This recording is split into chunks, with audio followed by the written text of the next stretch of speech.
স্বাগতম জনাইছোঁ অন্য এটা ভিডিঅ'লৈ। টাবুতে শিক্ষাজ্যোতি স্কিম বা MSCৰ যি স্কলাৰশ্বিপ হয় সেইটো আপোনালোকে কেনেকৈ অনলাইন এপ্লাই কৰিব পাৰিব আজিৰ ভিডিঅ'ৰ জৰিয়তে আপোনালোকক দেখুৱাবলৈ গৈ আছোঁ। সম্পূৰ্ণ এপ্লাইঙৰ প্ৰচেছ A to Z আপোনালোকক দেখুৱাম। কেনেকৈ আপোনালোকে ৰেজিষ্ট্ৰেশ্যন কৰিব, কেনেকৈ ডকুমেণ্ট আপোনালোকে আপলোড কৰিব, ডকুমেণ্টৰ আপলোডৰ চাইজ কি, আপোনালোকে JPG আপলোড কৰিব পাৰিব নে PDF আপলোড কৰিব লাগিব, আৰু ফাইনেল ছাবমিশ্যন কেনেকৈ কৰিব বা জিঅ'টিক ইনকামটো কেনেকৈ কৰিব, সম্পূৰ্ণ প্ৰচেছ আজিৰ ভিডিঅ'ৰ জৰিয়তে দেখাবলৈ গৈ আছোঁ। সেয়েহে আপোনালোকে ভিডিঅ'টো সম্পূৰ্ণকৈ চাই থাকক। যদিহে আপুনি আবেদন কৰিম বুলি ভাবি আছিলে তেন্তে আমি পলম নকৰি ভিডিঅ'টো আৰম্ভ কৰোঁ। এপ্লাই কৰিবলৈ আপোনালোকে গুগল ক্ৰমটো অ'পেন কৰিব আৰু চাৰ্চ কৰিব মিচিং অট'নমাছ কাউন্সিল। চ' ইয়াতে আপোনালোকে দেখা পাইছে মিচিং অট'নমাছ কাউন্সিল, এনেকৈ চাৰ্চ কৰিব। চাৰ্চ কৰাৰ পাছতে প্ৰথম অপশ্যনতে আপোনালোকে দেখা পাই যাব মিচিং অট'নমাছ কাউন্সিল, ইয়াতে ক্লিক কৰিব। ক্লিক কৰাৰ লগে লগে এনেকৈ ইণ্টাৰফেচটো খোল খাই যাব। ইয়াতে আপোনালোকে দেখা পাইছে এপ্লাই নাও অপশ্যনটো। চ' ইয়াতে আপোনালোকে ক্লিক কৰিব লাগিব। ক্লিক কৰাৰ লগে লগে এনেকৈ ইণ্টাৰফেচটো খোল খাই যাব scholarship portal for student of Mising autonomous council area. So' ইয়াতে ষ্টাৰ্ট এপ্লিকেশ্যন এই অপশ্যনত ক্লিক কৰিব। ক্লিক কৰাৰ পাছতে আপোনালোকে দেখা পাইছে ক্ৰিয়েট অৰ একাউণ্ট অপশ্যনটো আহি গৈছে। মোবাইল নম্বৰ এণ্টাৰ কৰিব আৰু গেট OTP অপশ্যনত আপোনালোকে চিম্পলি ক্লিক কৰিব আৰু OTPটো আপোনাৰ মোবাইল নম্বৰত যাব আৰু OTPটো আপোনালোকে ইয়াতে ছাবমিট কৰি ভেৰিফাই এণ্ড ৰেজিষ্টাৰ অপশ্যনত ক্লিক কৰিব লাগিব। চ' ইয়াতে OTPটো মই ছাবমিট কৰি আছোঁ। ছাবমিট কৰাৰ পাছতে ভেৰিফাই এণ্ড ৰেজিষ্টাৰ অপশ্যনত ক্লিক কৰিম এণ্ড দেন মই লগ ইন হৈ যাম। চ' ইয়াতে মই ক্লিক কৰিলোঁ। ক্লিক কৰাৰ পাছতে এনেকৈ ইণ্টাৰফেচটো আহি যাব। আপোনালোকে দেখা পাইছে মাই স্কলাৰশ্বিপ এপ্লিকেশ্যন। চ' ইয়াতে আপোনালোকে তললৈ স্ক্ৰল ডাউন কৰিব আৰু ইয়াতে দুটা অপশ্যন আপোনালোকে দেখা পাই যাব SLC আৰু HS। কোনটো আপুনি হয় সেইটো আপোনালোকে ছিলেক্ট কৰিব।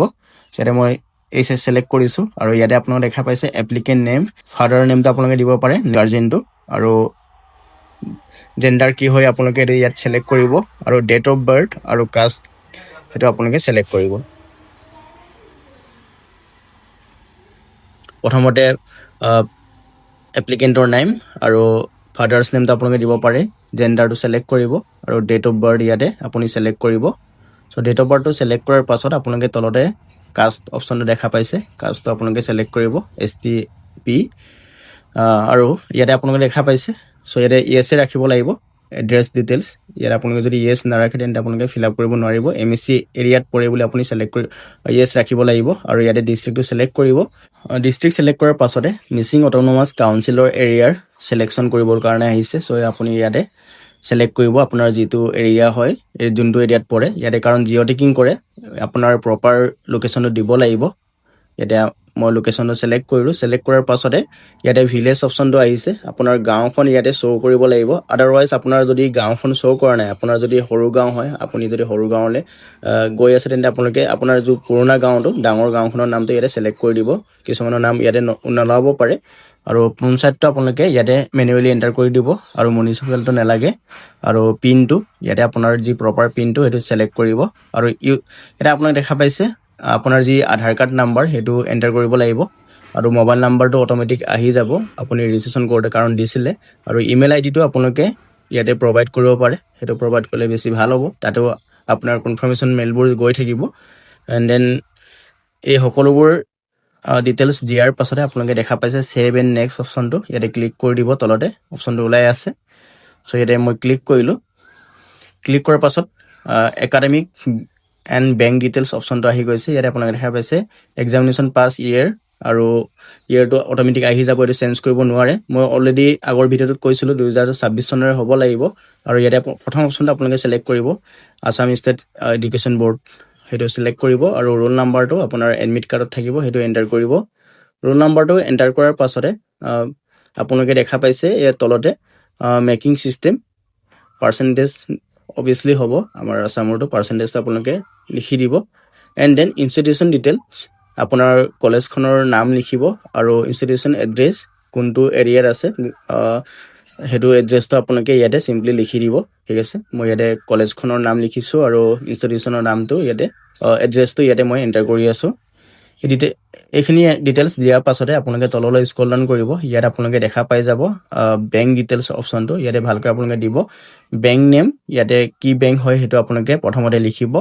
এণ্ড দেন ব্ৰাঞ্চটো আপোনালোকে লিখি দিব আৰু বেংকটোৰ ব্ৰাঞ্চটো কি হয় নাম, আৰু একাউণ্ট নাম্বাৰ আপোনালোকে তলত এণ্টাৰ কৰিব লাগিব। একাউণ্ট নম্বৰটো এণ্টাৰ কৰাৰ পাছত IFSC কোডটো আপোনালোকে এণ্টাৰ কৰিব আৰু একাউণ্ট নাম্বাৰ আৰু IFSC কোডটো সঠিককৈ আপোনালোকে এণ্টাৰ কৰিব পাৰিলে ভালকৈ ৰিচেক কৰি ল'ব ক'ৰবাত ভুল হ'লে কিন্তু আপোনালোকৰ অসুবিধা হ'ব পাৰে আপোনাৰ টকাটো নোসোমাব পাৰে চ' আপোনালোকে শুদ্ধকৈ এণ্টাৰ কৰিব আৰু ছেভ এণ্ড নেক্সট অপশ্যনত ক্লিক কৰিব তাৰ পাছতে ডকুমেণ্ট অপশ্যনটো আহি গৈছে ইয়াতে দেখা পাইছে আপোনালোকে ডকুমেণ্ট আপলোড কৰিবৰ কাৰণে আহিছে ইয়াতে কিছুমান ষ্টুডেণ্টৰ ডাউট আছিলে যে যি এক্সামৰ চাৰ্টিফিকেটটো বিচাৰিছে ইয়াতে সেইটো দিব লাগিবনে নালাগে যোনবোৰত আপোনালোকে দেখা পাইছে ৰিকোৱাৰ্ড বুলি লিখা আছে সেইকেইটা মেণ্ডেটৰী হয় বাকী কেইটা আপোনালোকে নিদিলেও হ'ব HS পাছ যোনটো চাৰ্টিফিকেটটো অবভিয়াছলি আপোনালোকে এতিয়া নাপাব কাৰণ ৰিজাল্ট দিছেহে আপোনালোকে সেইটো নিদিলেও হ'ব মাৰ্কশ্বিটখন দিলেও হৈ যাব ঠিক আছে তাৰ পাছতে আপোনালোকে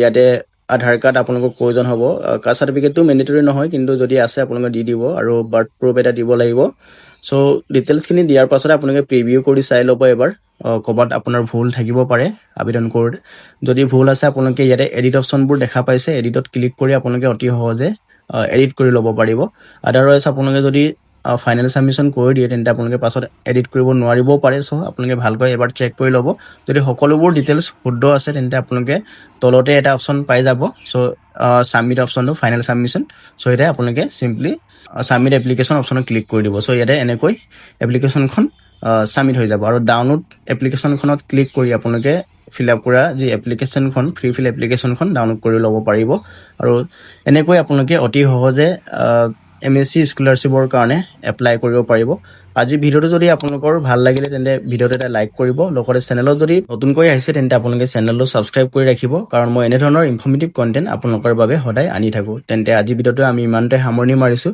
আমি অন্য এটা গুৰুত্বপূৰ্ণ ভিডিঅ'তে লগ পাম তেতিয়ালৈকে ধন্যবাদ জয় আই অসম বন্দে মাতৰম